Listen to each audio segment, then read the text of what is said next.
when there are a bunch of ways you can do it much more easy.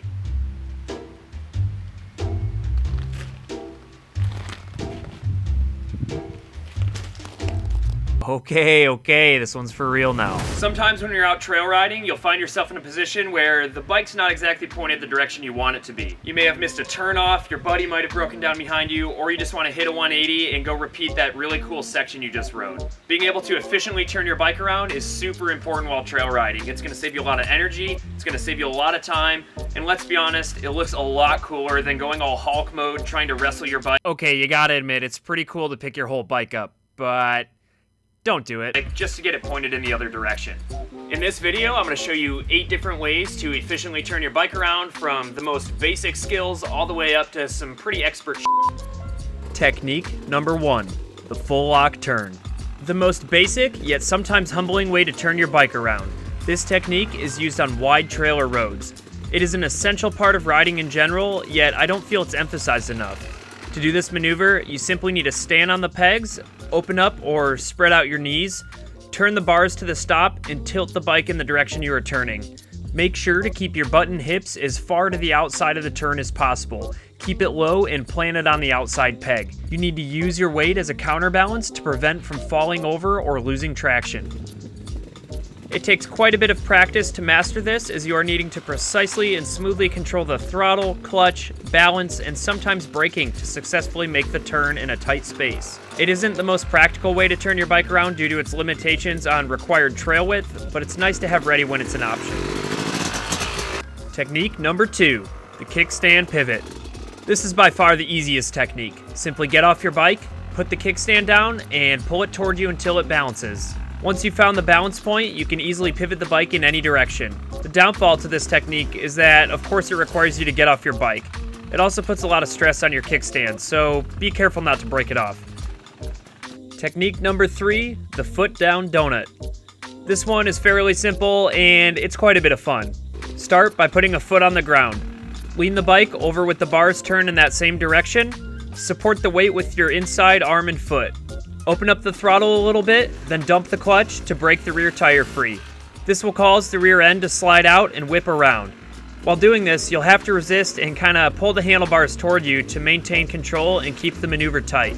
This is best used for fast direction changes in medium to wide trails. To do it even more flowy and fast, try sliding the rear end to get about the first 90 degrees of rotation and then dump the clutch. This technique can be done with both feet on the ground next to the bike as well. People who aren't comfortable supporting all the weight of the bike on one leg, or those who can't reach the ground, may find it best to do it this way. Of course, you lose that quickness by having to get off the bike. Technique number 4, the fish hook. You tried your hardest to get up that loamy hill, but now you're stuck somewhere short of the top. Turn off or stall the bike, leaving it in gear. Hold your rear brake if possible so you don't roll backwards right away. When ready, turn your bars to one side. Put your foot down on that same side and lean the bike slightly. Slowly release the rear brake and or pull in the clutch to allow the bike to start rolling back. Apply rear brake and or release the clutch as needed to control rollback speed. Once the bike has rotated about 90 degrees or more, you can point the front wheel downhill and continue to roll forward. Work on doing this in one smooth motion if possible. Utilize balance and control to conserve energy. Be careful about using the front brake. You want to prevent the front wheel from locking up so that it can roll and change the direction of your bike.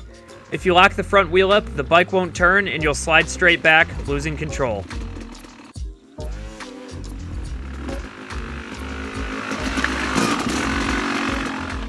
Technique number 5, the roll-up.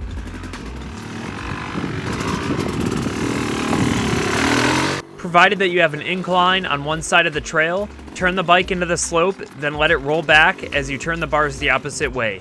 The front end will roll around and point you the other way.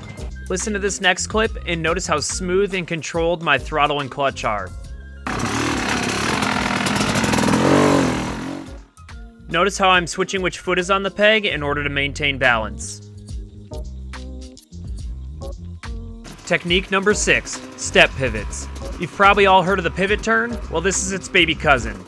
Although I'm comfortable doing pivot turns in almost any situation, I use this one very often when traction is unpredictable and consequences are high. Plant 1 foot down on the side you want to turn to. Using small blips of throttle and clutch, begin working the front wheel over in small bites. This allows you to precisely plant the front wheel on rocks or maneuver it around and over other obstacles. I recommend keeping your right foot on the peg whenever possible in order to maintain rear brake control. However, sometimes you'll have to put both feet on the ground in order to stay stable. And of course, we've arrived at the technique you've all been waiting for, number 7, the pivot turn. This is by far the most versatile and effective technique to turn the bike around. It can be used on roads, quad trails, single track, flats, off-camber, rocks, you name it. That versatility comes with a price, however. Out of all of the practical methods, it's certainly the most challenging to learn, and applying it requires absolute confidence and control. It would require a whole video to explain this technique. It's the combination of many individual bike control skills mixed into— Whoa, hold up for just a sec now. You see that right there? Alright, hold on, let me zoom in for you.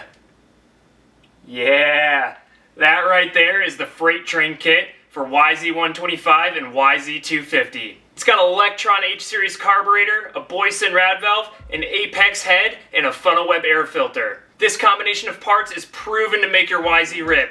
Go to the link in the description and check it out on my website. It's the combination of many individual bike control skills mixed into a barrel of practice time and dedication. The key to doing a very good and controlled pivot turn is to completely balance the bike. As you can see here, I'm able to shut the bike off and pivot it on the rear wheel, keeping it completely balanced. Getting it up to this balance point is the most challenging part, but once you're there, it requires very minimal effort to turn the bike.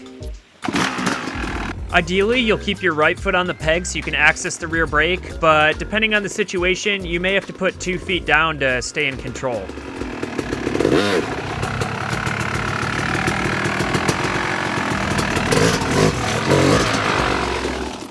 Technique number 8, the floater. No, we're not talking about bathroom breaks here, just a bonus fun way to turn around. I've yet to use this technique in a practical scenario yet because, to be honest, I'm still trying to figure it out. Sometimes I get it right, most of the time I get it wrong, and for me, it has to be a pretty perfect setup in order for me to nail it. I'm obviously still learning how to do this one, but the general idea is to throw your body weight toward the hill you're riding up and also use your front suspension to kind of rebound the front wheel and change the direction of the bike. Compressing, then releasing the front end, timed with a very quick and precise clutch and throttle blip, is very crucial to getting this trick right. Watch and listen to it in full speed to see just how fluid and precise it needs to be.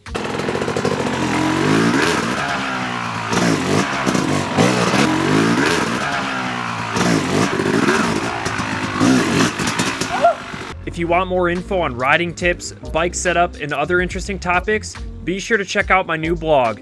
Before these ideas become videos, that's where you'll see them first. Create an account to receive email updates when new posts are live.